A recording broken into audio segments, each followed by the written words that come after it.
Good afternoon, and welcome to UCEA Google Hangouts on Air. This is Angel Nash, Graduate Research Assistant and Doctoral Student at UCEA Handbook of Virginia. I'm here today to interview Dr. Monica Byrne-Jimenez as a part of her candidacy for UCEA President. Today, listeners will be hearing from Monica Byrne-Jimenez, an Associate Professor and Director of the Educational and Policy Leadership Doctoral Program in the School of Education at Hofstra University. Her research focuses on Latino identity in school leadership, the role of faculty diversity on doctoral students' experiences, and effectiveness of a special education leadership preparation program. Welcome, Dr. Byrne-Jimenez. Good afternoon. Thank you so much, Angel. My pleasure, thank you. Let's begin with the first question. Please tell us about your background and your scholarship as it relates to leadership preparation and practice. My background and my scholarship go hand in hand. I began in education as a teacher in New York City public schools, working with bilingual elementary school students. And then from there, I became a literacy coach and instructional specialist, and then eventually ended my public school career working with districts and schools on school improvement and reform. So I think, my interests have evolved over time. Initially, I was very much focused on urban principals, urban schools, the professional development needs of principals, and how we can support principals as they work with their schools and communities to improve their practice. I think as my context has shifted, so has my research. Working now at Hofstra University with principals and aspiring principals who work in suburban contexts, I'm very much interested now in issues of changing demographics and changing needs of schools and communities on Long Island. And so I think what's been interesting about that is that my experience in urban schools and my research with urban school principals has become a real strength in how we talk about and discuss these issues with our suburban principals. And so there's been this real connection between, where I come from and how I'm helping to prepare principals and superintendents in suburban areas. And I think because of that path, I've become much more interested as well in faculty professional development. So my initial interest and my continued interest with public schools have been around professional growth. And as I've been facing a different context and learning from my students, I realized that faculty also need professional development, and not so much in sharing research and sharing and asking academic questions, but rather how do we learn about what's happening in schools, how do we incorporate that into our practice, and then how do we use that information to prepare our principals to meet the needs that they're facing in their schools. So I've become really interested in faculty needs, faculty learning, and then I think lastly, also because of my past experience and my current situation, I'm really interested in how faculty diversity influences the preparation of principals, and particularly for students of color, but I think for all students for whom that may not have a lot of experience working with faculty of color, and how that allows them to engage differently with issues of equity and social justice. So that's sort of where my thinking is right now.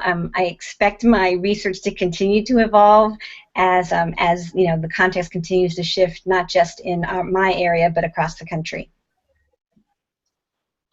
Thank you. You have served for several years as a plenary session representative. Tell us about your engagement in UCEA's governance. Well, I think the thing that has been most exciting, I guess, for me as a plenum rep has been about becoming that connection between the organization and the field. We really rely on plenum reps to tell us what's happening in their contexts, in their universities, in their programs, what's happening with their students, and to sort of share that information back and forth from the organization to the plenum and hopefully back to the programs. And so by creating this sort of communication, we strengthen not just the organization, but ideally individual faculty and also their programs. I think that it helps us as an organization to become smarter to stay grounded with the realities of principals and children and communities and schools. And I think that's a key piece of what the plenum does for UCEA. I also think that some of the more administrative functions of the plenum are actually very important, not just obviously electing the EC members and the president, but also helping to determine some of the decisions around issues of fiscal health and policies that are being implemented and how the organization is changing to according to what's happening across the country. And so I think that's also a really key point of the plenum, and one that as a plenum rep, I learned a lot about, and as a member of the EC, I have come to rely on that significantly. Wonderful. And in what other ways have you been engaged in UCEA? Well, I think I started my UCA career as a member of the UCA Review. I was the editor for the Point Counterpoint for many years, and what I really enjoyed about that was the opportunity to talk and learn from different faculty across the country. One of the things that we were able to do in the UCEA while I was one of the editors there was that rather than sort of creating this dynamic where people are arguing a point, we tried to think about different scales or different contexts and how those shape the way that faculty interact or engage with the issue that we're talking about. And I think that made it much more helpful and much more interesting for people to read, and added another perspective that the readers may not necessarily have had. And I think I also enjoyed working with the board and the other editors on the UCA Review, and trying to figure ways out in which the review could continue to add to our knowledge, not just about what UCEA is doing, but as sort of I've mentioned before, how is this adding to the professional development of our faculty. The other thing that I've done, I was a convention planner for the Pittsburgh Convention, and that was just such a fantastic experience, not just understanding the ins and outs of the convention itself, but thinking again about the convention as a way to provide spaces for faculty to talk to each other about the things they care about, as well as learn from each other about what they were doing in their own institutions. I think that happened before the Graduate Students Committee became active, and so I kind of missed the opportunity to work with graduate students, but as a Jackson Scholar and as one of the people who planned for Jackson Scholars, it's a great opportunity to just connect again with what's happening in schools, what's happening in programs. I think then lastly, I was one of the developers for the FIPSE project.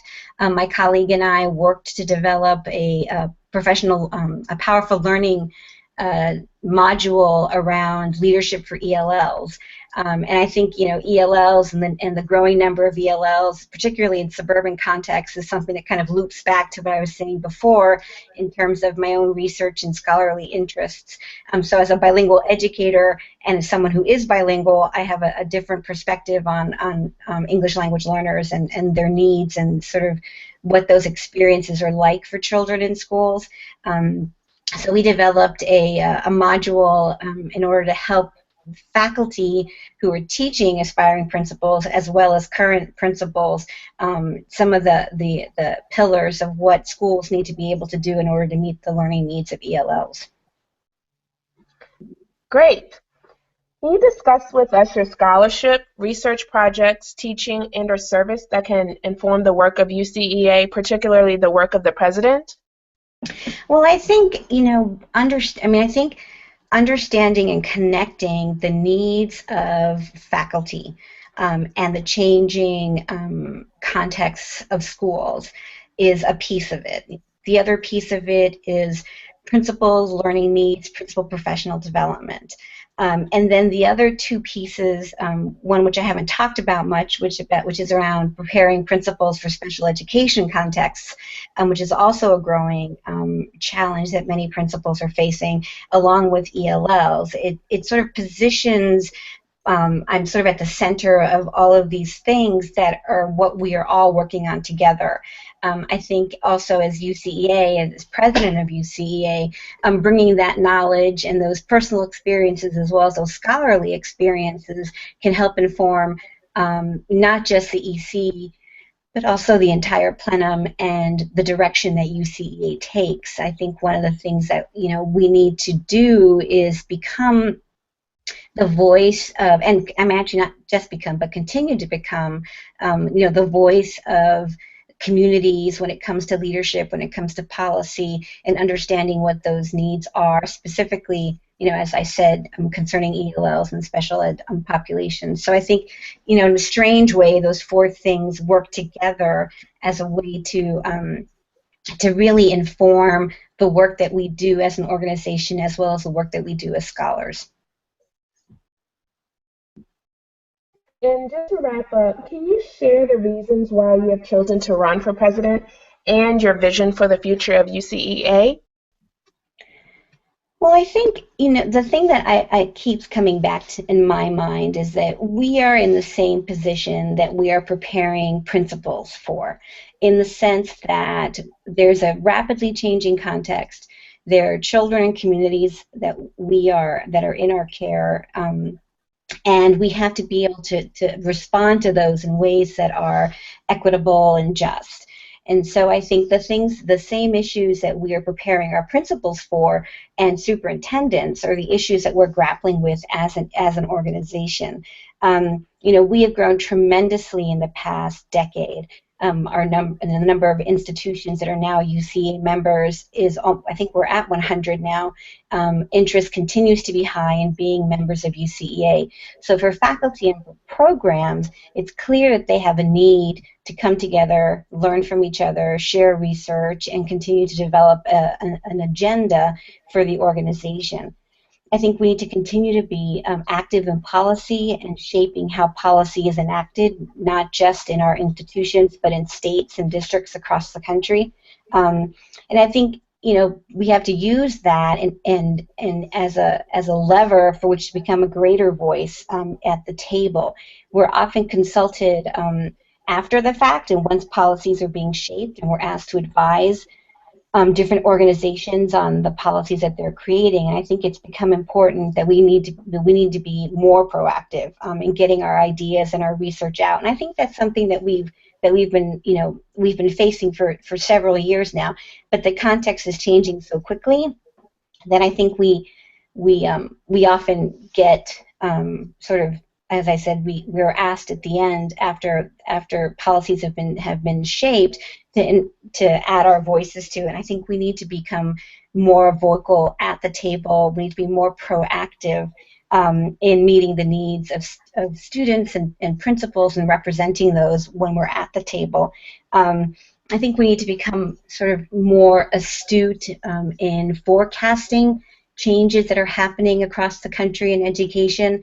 Many institutions, education in particular, tends to be reactive, and I think we need to figure ways out to be not just proactive, but actually forecast what's happening and then prepare ourselves and our faculty and our students for that.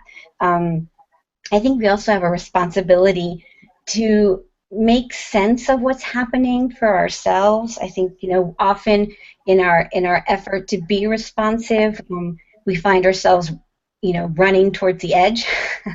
And I think, it's our responsibility to sort of stop ourselves from that and say, wait a second, what does the research tell us? What do we know about best practice? How does that shape the way that we respond to a policy or a mandate, and then move forward from there? Again, the things that we're asking our principals and our superintendents to do across the country.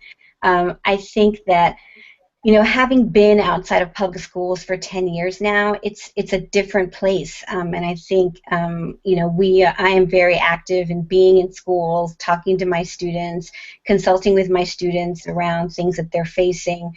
A lot of the work that we do at Hofstra is actually in response to what our students are asking us for.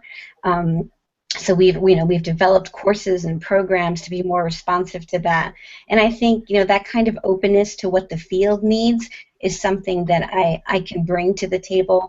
I think, as I mentioned before, my own experience as not just a public school educator, but as a person of color in a public schools is also something that I can bring to the table to help us become, as I said, a more culturally competent organization and a smarter organization. Well, thank you for your time and thoughtful responses, Dr. Byrne-Jimenez. This interview will be archived on the UCEA Google Plus page and the UCEA YouTube channel. Listeners can access or share the interview at any time. We also encourage listeners to post comments and questions on this interview in the comments on the UCEA Google Plus page. Thank you and goodbye. Thank you.